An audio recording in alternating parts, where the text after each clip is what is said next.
Smartphones have become a constant companion in teens' lives, but what are they really doing on their phones? This is Common Sense Explains.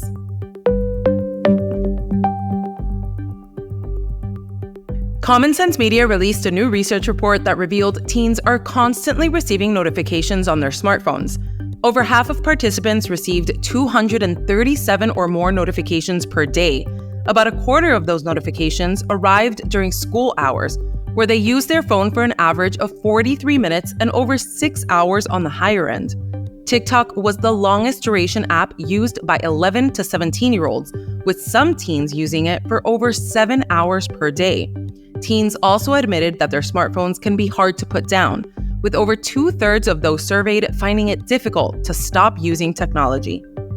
Hi everyone, I am Lorena Tabos. I'm joined by Dr. Jenny Radeski of the University of Michigan and Medical Director of the American Academy of Pediatrics Center of Excellence on Social Media and Mental Health. Welcome, Jenny. Something that surprised me off the bat, an average of 237 notifications a day. That seems like a lot. Did any of the data of this research report surprise you? I think the notifications surprised us the most, showing us how often smartphones are really pinging for young people's attention. And then when we interviewed the Common Sense Youth Council, they had such interesting things to say. They talked about the way they turned off the sort of spammy notifications that they knew were coming at them from marketers. And they really tried to focus mostly on the social interactions that meant the most to them.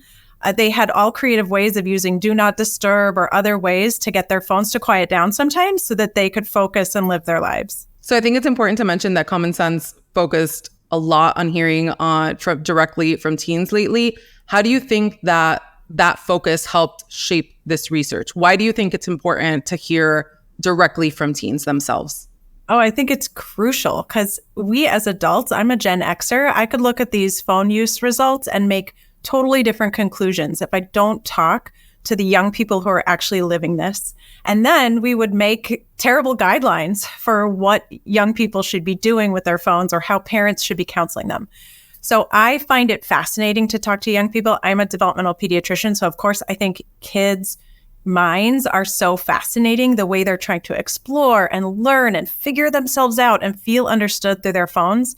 But also, I care about the ways that they find it to be too much work when they're trying to have fun social lives or relax with their phones, and they're just finding the phone is giving them a lot of work to do in terms of responding to notifications, feeling the pull of always needing to kind of come back and check things. And so it was really helpful to hear from young people about that push and pull, this feeling of sometimes I feel under control, sometimes I don't. Here are the ways I try to handle it. And then we distilled that information into tips for parents. How can you talk about this?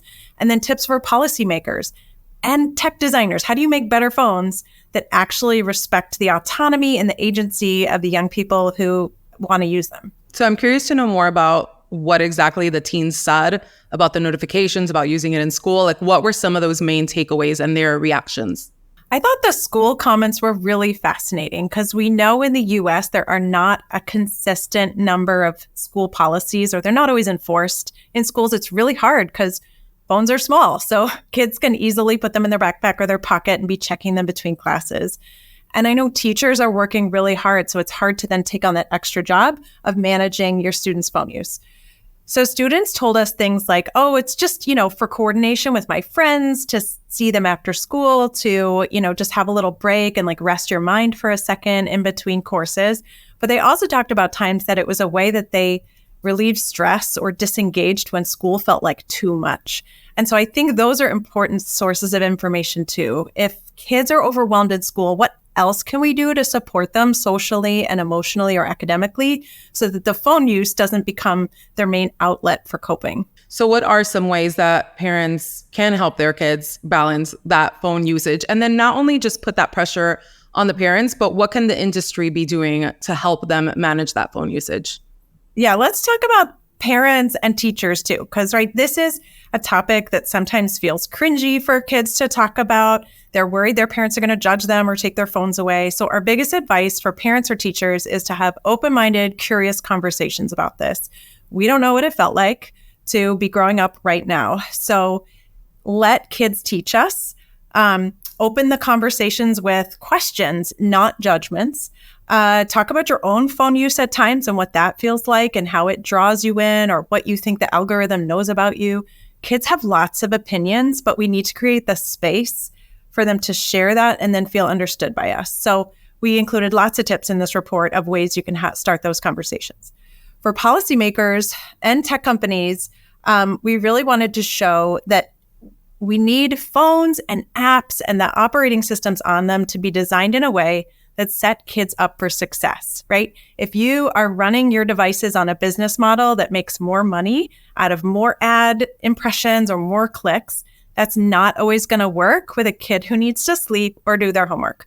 So the more we can make sure there's child-centered or youth-centered design embedded into phones and app stores and operating systems, even with the input of young people, because they have lots of opinions, that would be fantastic. That would really show that we care about the well-being of youth while still having really good devices that serve their needs. Open the conversation with questions, not judgments. I think that is perfect advice for parents. I'm writing that down myself for the conversations that I have with my son. Thank you so much, Jenny, for explaining all of that to us. And thanks to all of you for tuning in. The Constant Companion research report and the exclusive segment on the report that aired on the Today Show is linked in the episode description. A reminder that your support helps us continue to develop this kind of research, ratings, reviews, and all kind of resources that support kids' healthy digital habits. You'll find a link to donate in the episode description. And don't forget to like and subscribe to this channel. Until next time.